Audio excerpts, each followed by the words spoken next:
Hi, my friends. Today I want to present you a new story. Enjoy watching it.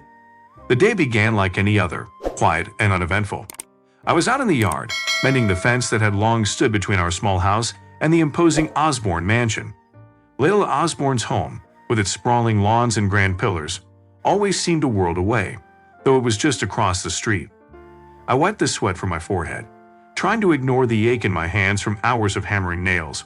That's when I saw my mother, Mrs. Grayu, hurrying out the front door, waving something in the air. Her face was a mix of confusion and urgency. "Christopher, a letter," she called out, breathless as she reached me. "It's from a law firm. Andrews, Morrison & Green. You need to see this." Curiosity flickered through me. A law firm. I wiped my hands on my jeans and took the envelope, my fingers trembling slightly. The paper felt heavy, almost ominous. I carefully tore it open, and as I unfolded the letter inside, the words hit me like a punch to the gut. Leila Osborne was dead. She had passed away peacefully in her sleep. But the shock didn't stop there.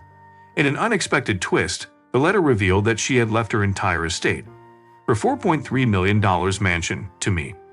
I stood frozen, the letter dangling from my fingers, my mind racing. Why me? I had been nothing more than her neighbor, a young man with no wealth, no status. Surely her 3 sons, Jacob, Ethan, and Marcus, would have inherited everything. They were her flesh and blood after all. "I don't understand," I whispered, my voice barely audible. "Why would she leave everything to me?" My mother, ever the practical woman, placed a comforting hand on my shoulder. "She must have had her reasons, Chris. You were kind to her, visited her often. Maybe her sons didn't." But I knew that couldn't be enough. It wasn't like I had done anything extraordinary. I would sometimes help with small tasks around her house, fixing the gate or running errands, but that was just neighborly. Still, the thought gnawed at me. Could her relationship with her sons have really been that bad? Later that evening, Helena, Leila's caretaker, knocked on our door. Her face was pale, her eyes clouded with sadness. She had been with Leila through her last months, and if anyone knew the answer, it would be her. "Helena, what's going on? Why did Leila leave me everything?" I asked the moment she stepped inside. Helena sighed, sinking into the chair by the kitchen table. "Leila was a lonely woman, Chris. Her sons, they weren't there for her. Not in the way you were. They rarely visited, even after she was diagnosed with cancer. You, on the other hand, always checked in on her. You showed her kindness when no one else did." I felt a strange mix of guilt and disbelief, but surely her sons. "They abandoned her." Helena cut me off, her voice tight with emotion. Leila had hoped, right until the end, that they'd come back, that they'd care. But they didn't. And when she realized they wouldn't, she changed her will. She wanted her estate to go to someone who cared for her, not to those who ignored her suffering. I sank into a chair, the weight of Helena's words settling over me. Leila had been more than just a rich neighbor. She had been a woman, hurt and abandoned by her family, finding solace in the small kindnesses of strangers, and now I was the heir to her legacy. But as I stared out the window at the mansion in the distance, I couldn't shake a new, darker thought. Her sons, Jacob, Ethan, and Marcus, would find out soon enough, and when they did, they wouldn't be happy. The news broke faster than I expected. Within 2 days, the Osborne mansion, once silent and cold, turned into a battleground of anger and confusion. I was sitting in the kitchen with my mother when the doorbell rang, sharp, demanding. I exchanged a glance with her before walking to the door, a sinking feeling already curling in my gut. Standing on the porch were Leila's sons, Jacob, Ethan, and Marcus. Their faces were a mix of fury and disbelief, their expensive suits crumpled as if they had rushed here from wherever their lives had taken them. I barely had time to say hello before Jacob, the eldest, spoke through clenched teeth.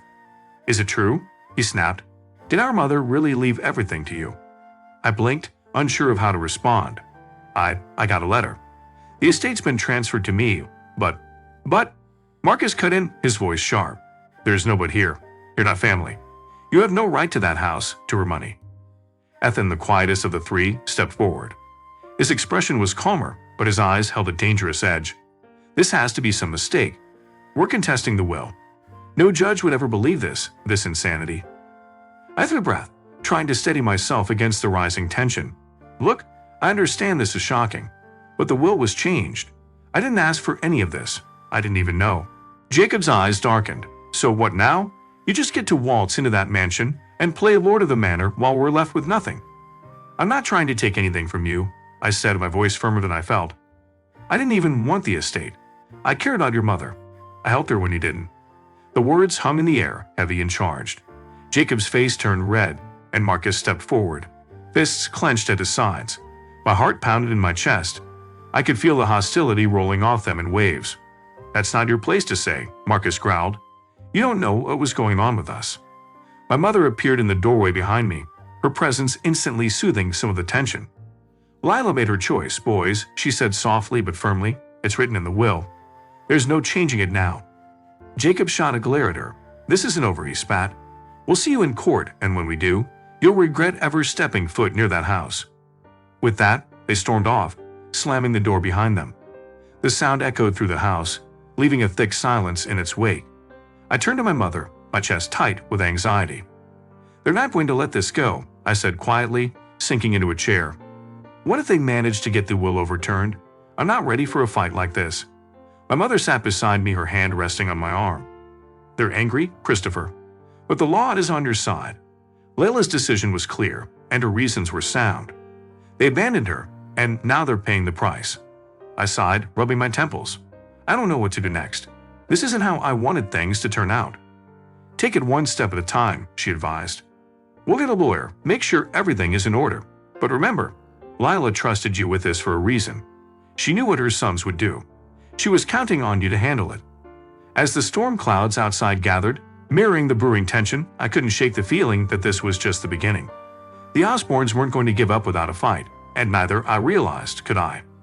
Days passed since the Osborn brothers' heated visit, but their threats still lingered in the back of my mind like a storm waiting to break. I kept telling myself I had done nothing wrong. Leila's decision was clear, and the will had been filed properly. Still, the weight of it all pressed down on me, especially when I found myself standing outside the mansion once more, wondering if I truly belonged there. As I walked through the grand entrance, memories of Leila's final days flooded back. Her laughter in the garden, the evenings we spent talking about life, her regrets. The air inside was cool, silent except for the soft creaks of the old wood beneath my feet.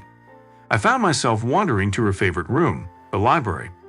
Shelves of books towered above me, and in the corner sat her leather armchair, still positioned just as she had left it.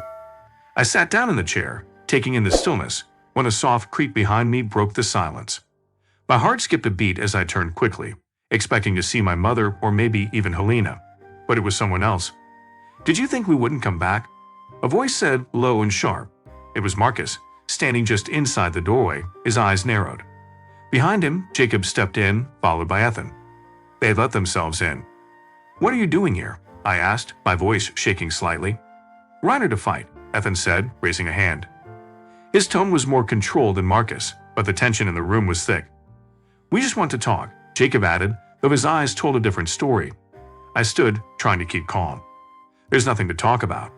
Leila's will was final." "Was it?" Marcus's lips curled into a smirk as he pulled a folded paper from his jacket pocket. "We found something. Something that changes everything." I stared at the paper in his hand, my pulse quickening. "What is that?" "It's a letter our mother wrote, months before she passed," Marcus said, his voice dripping with triumph. He unfolded the paper slowly, as if savoring the moment. In it, she mentioned that she was reconsidering the will. She said she was pressured into it. "That's impossible," I shot back, my voice rising. "Leila made her own decisions. No one pressured her." Jacob stepped closer, the letter still in his hand. "We'll see how the courts interpret it. But for now, we're just giving you a chance. You can hand over the estate peacefully, or we can drag this into a long, ugly battle." My stomach twisted. "Leila was clear about her wishes," I insisted. "She left the mansion to me because you." "Because we what?" Marcus interrupted, taking a step forward. "Weren't here enough? Didn't call enough?" "You think that gives her the right to cut us out of everything?" I didn't have a response.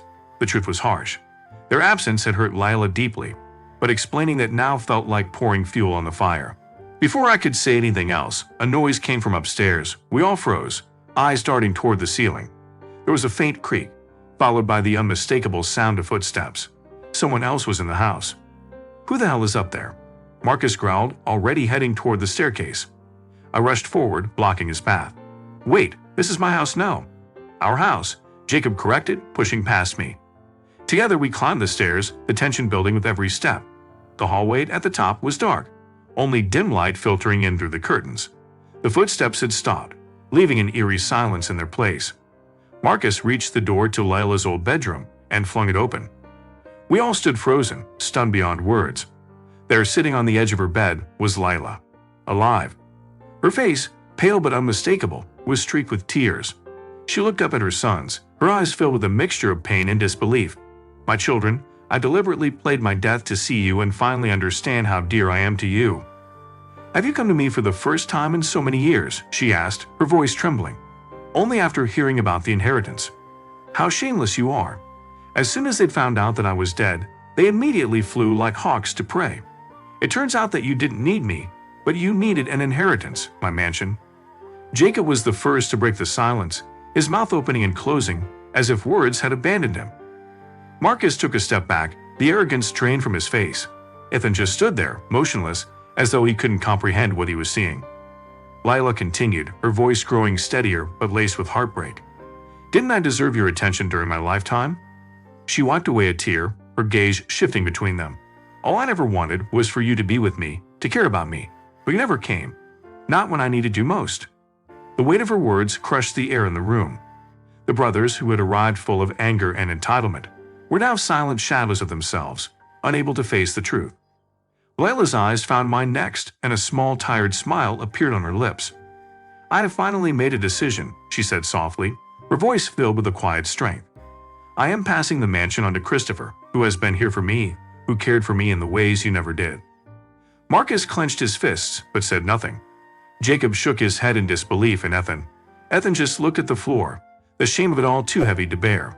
And just like that, the storm they had brought into this house faded, leaving behind only the echoes of their neglect and the decision Leila had long made in her heart.